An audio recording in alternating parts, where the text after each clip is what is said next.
Hola, ¿qué tal? Muy buenos días, tardes o noche, dependiendo la hora en la cual se encuentren sintonizándonos. Mi nombre es Daniela Orozco Díaz y el día de hoy les vengo a hablar un poquito acerca del tema de teoría económica, específicamente la fase 1 de esta materia. Bueno, entre algunos de nuestros temas tenemos los cambios marginales, el costo de oportunidad, la economía, la macroeconomía, la microeconomía, el principio marginal, el problema económico y todos aquellos temas que entendemos o que nuestro cerebro no acaba de comprender por tanto tecnicismo. Así es que a continuación trataré de resumirlo lo máximo posible, intentando que ustedes comprendan a fondo un poquito más acerca de estos temas y se interesen en ellos. Así es que muchísimas gracias por estar aquí. Comencemos. Bueno, nuestro primer tema, un tema general para poder partir de manera correcta. Para empezar con el pie derecho. Así es que iniciaremos con la economía.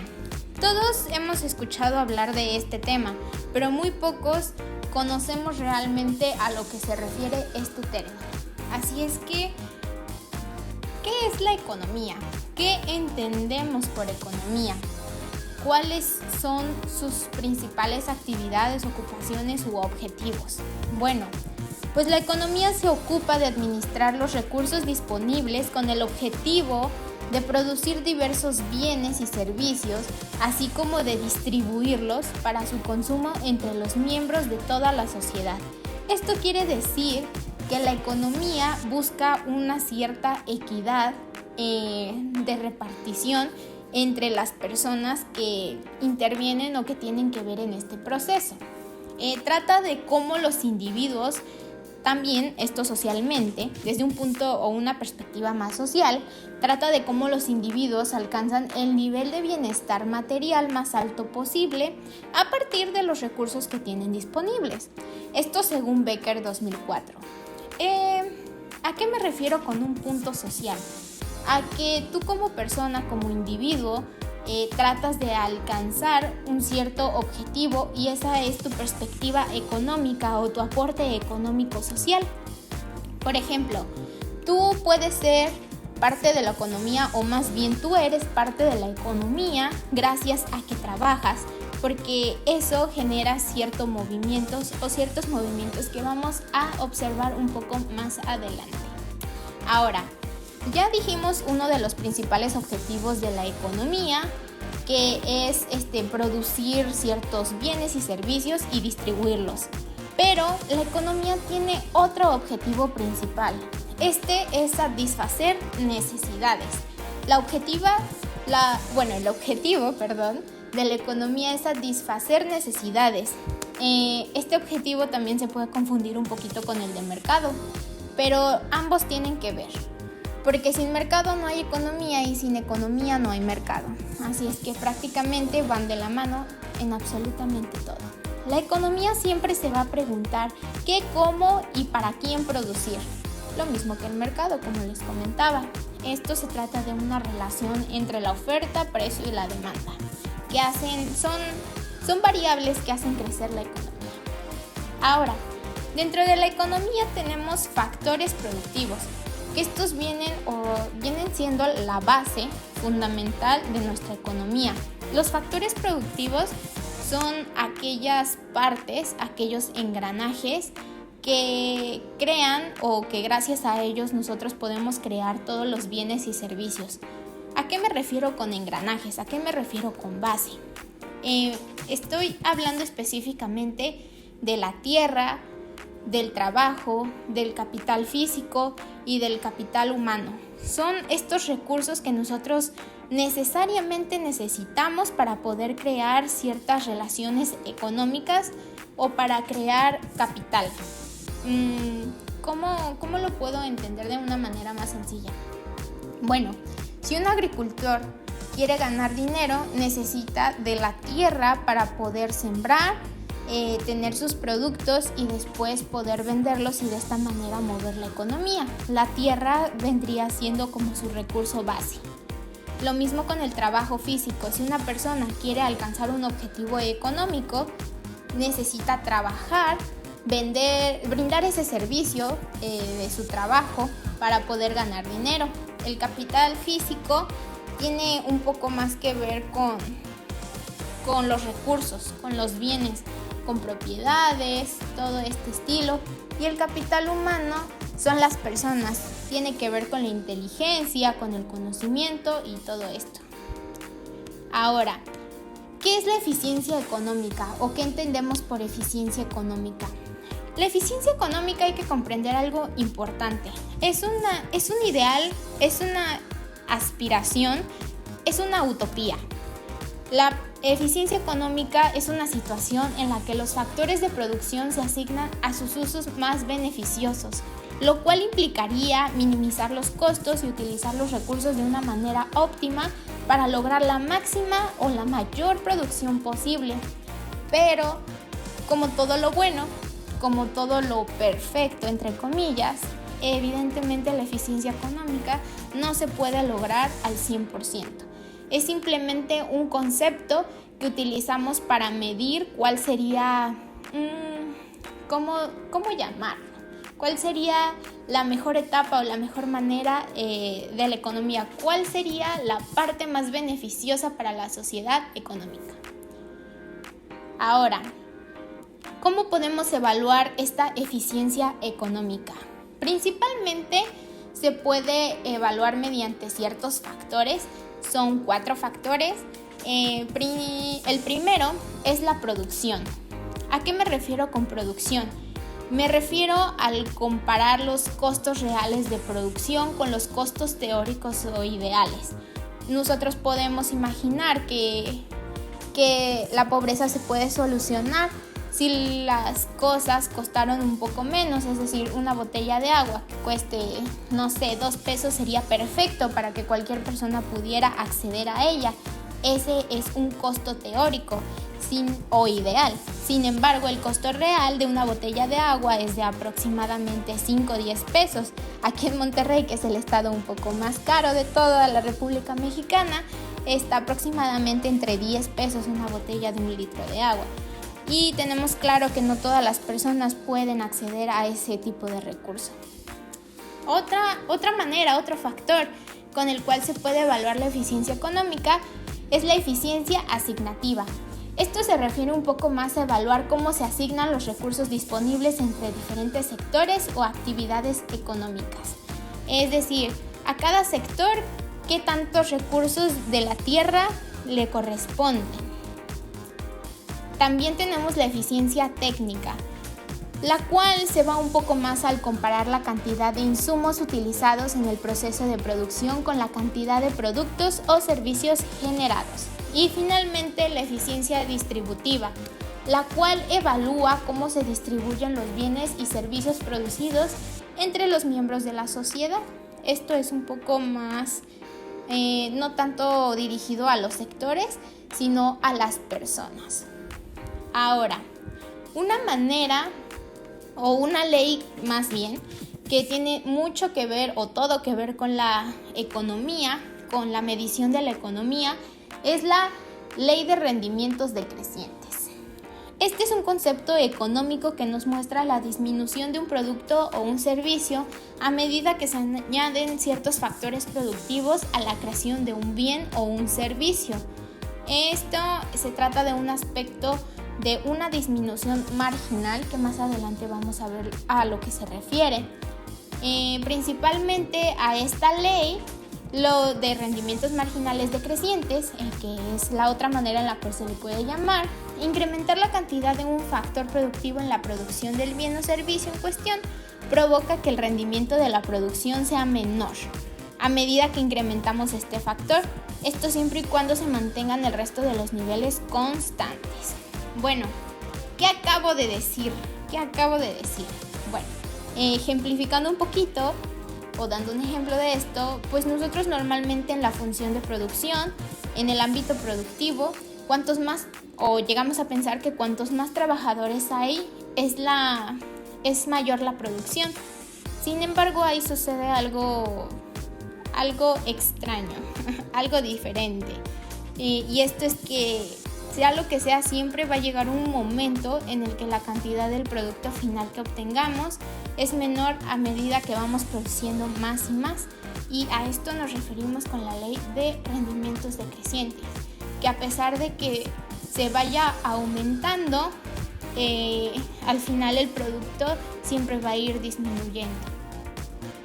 Ahora, ¿qué otros aspectos podemos ver dentro de la economía? Principalmente tenemos dos grandes características de la economía, o más bien dos principales ramas de la economía, que vienen siendo la microeconomía y la macroeconomía. Son dos conceptos bastante fuertes y vamos a comenzar con la microeconomía para entender desde lo interno. Bueno, ¿a qué nos referimos con microeconomía? Nos referimos a que estudia los comportamientos básicos de los agentes económicos individuales y los mecanismos de formación de los precios. Aquí la palabra sumamente clave dentro de esto es individuales. La microeconomía es una manera de ver la economía interna. Esto se puede ver desde tu hogar, desde las pequeñas decisiones que tomas en el día a día, sea sí, sea no, desde empresas pequeñas, desde la optimización. Aquí entran algunos conceptos base como la eficiencia y la eficacia. ¿Y qué otra característica importante tiene la microeconomía?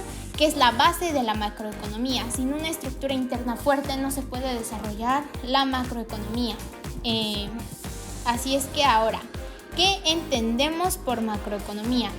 Por macroeconomía sabemos que analiza los comportamientos agregados globales, como lo son la inflación o el producto total de una economía.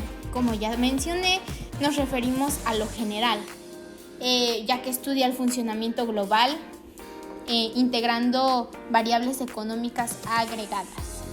El objetivo principal de este tipo de economía es conseguir los objetivos económicos de un país. Si la microeconomía tiene que ver con los objetivos de una persona, objetivos personales, la macroeconomía tiene que ver con los objetivos de un país, de conjuntos un tanto más grandes. Algunas características que vienen dentro de la macroeconomía son la globalización, el PIB, la ciencia, el mercado, la política y la bolsa. Ahora vamos a ver dos fuerzas opositorias. ¿A qué me estoy refiriendo? A dos conceptos totalmente opuestos: el problema económico y el crecimiento económico. Y como aquí somos positivos, iniciaremos con el crecimiento económico. Así es que, ¿qué es el crecimiento económico? Lo entendemos fácilmente como un aumento de las posibilidades de producción de una sociedad en un periodo determinado de tiempo. Es decir, ¿cuántas posibilidades de producción hay o cuántas posibilidades extra de producción hay en cierta cantidad de tiempo? Puede ser una hora, puede ser un día, puede ser un mes, puede ser un año. A eso me refiero con cierta cantidad de tiempo. ¿Y cuáles son los factores que influyen en el crecimiento económico? Aquí tenemos 5 factores. No son los únicos, porque es algo gracioso, porque decidir aquí, o más bien analizar los factores que tienen que ver con el crecimiento económico es casi tan difícil como tratar de leerle la mente a una persona. Existen diversos comportamientos y diversas cosas que crean varias variaciones, varias opciones, pero en fin, me estoy desviando. Así es que, ¿cuáles son los factores que influyen en el crecimiento económico? Tenemos el aumento de los factores de producción, refiriéndome más a un aumento en la cantidad de factores de producción disponibles. Esto puede ser o puede incluir a los recursos naturales, como el descubrimiento de nuevos yacimientos de petróleo o minerales, como el aumento del capital humano y físico, y la educación, obviamente, y finalmente el aumento o esa inversión hacia las infraestructuras. También tenemos la mejora de la productividad. Es otro factor que puede ayudar al crecimiento económico. ¿Por qué? Cuando tú mejoras la productividad, mejoras tus procesos de eficiencia y productividad, lo cual crean una mayor producción existente. Esto se puede dar debido a avances tecnológicos o debido al análisis de los procesos de producción, a una mejor estructura, a la especialización y a la división de trabajo. Nuestro tercer factor es la inversión y acumulación de capital. ¿A qué me refiero?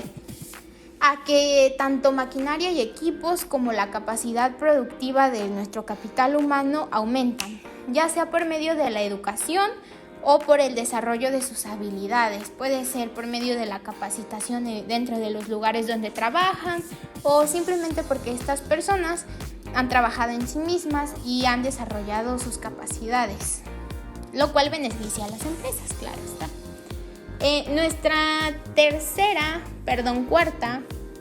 Nuestro cuarto factor es la apertura al comercio internacional.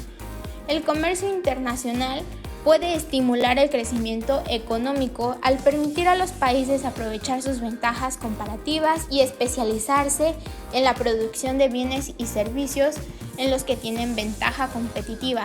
Un gran ejemplo de esto es la globalización nuevamente. Un país globalizado tiene más beneficios. ¿Por qué?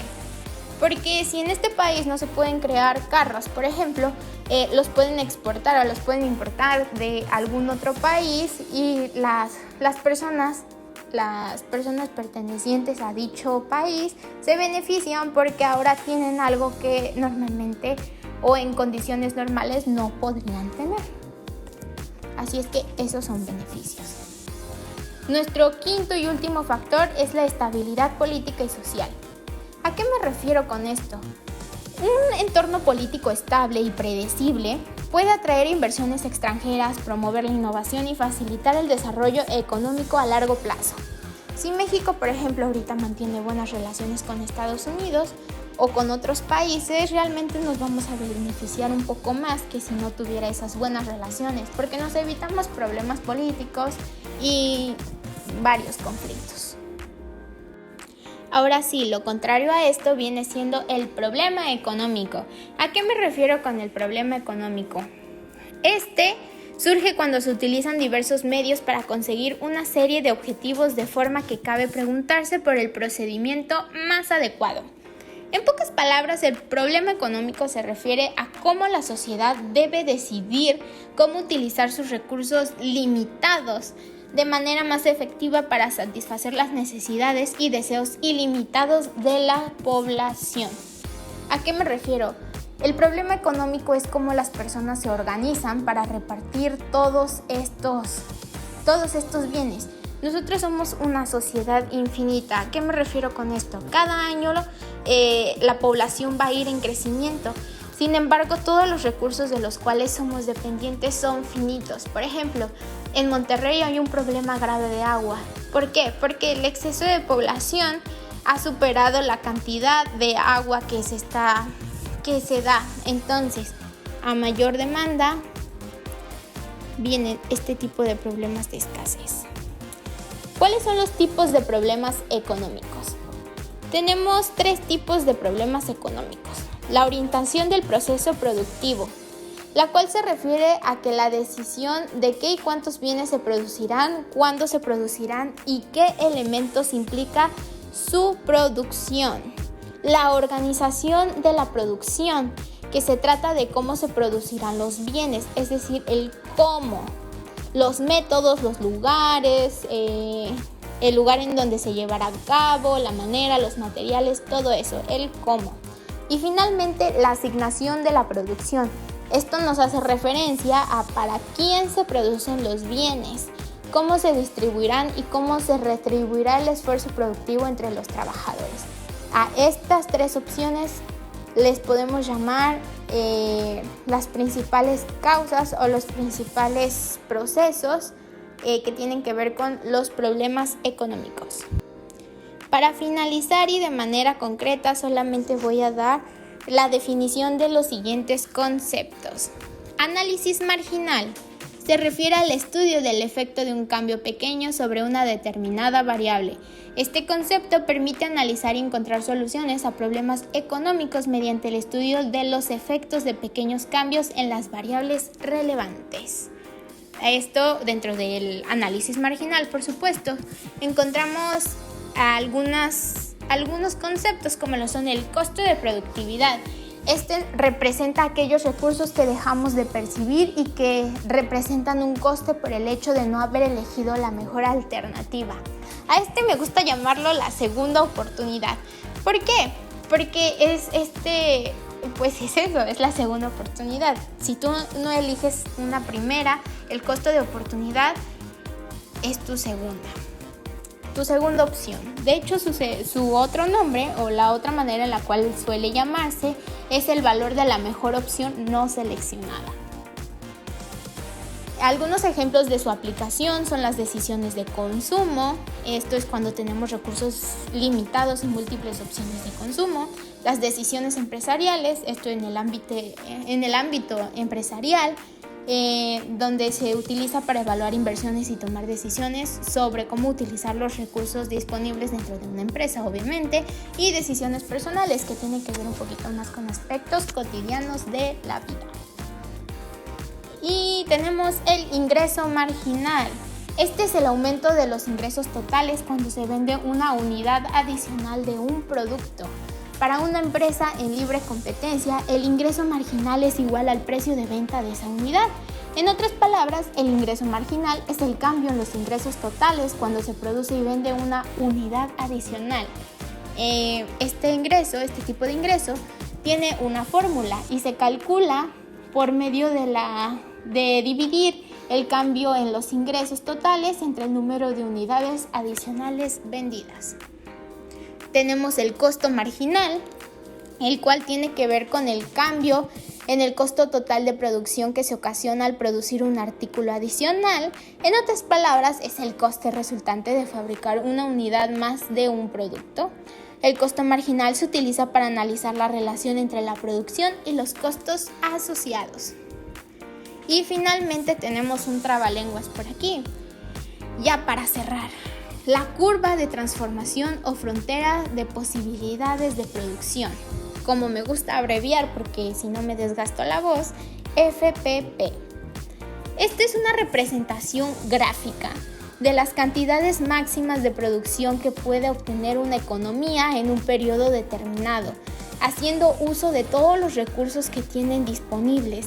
La FPP nos muestra las combinaciones de bienes o servicios que puede producir una determinada economía con todos los recursos productivos y las tecnologías existentes.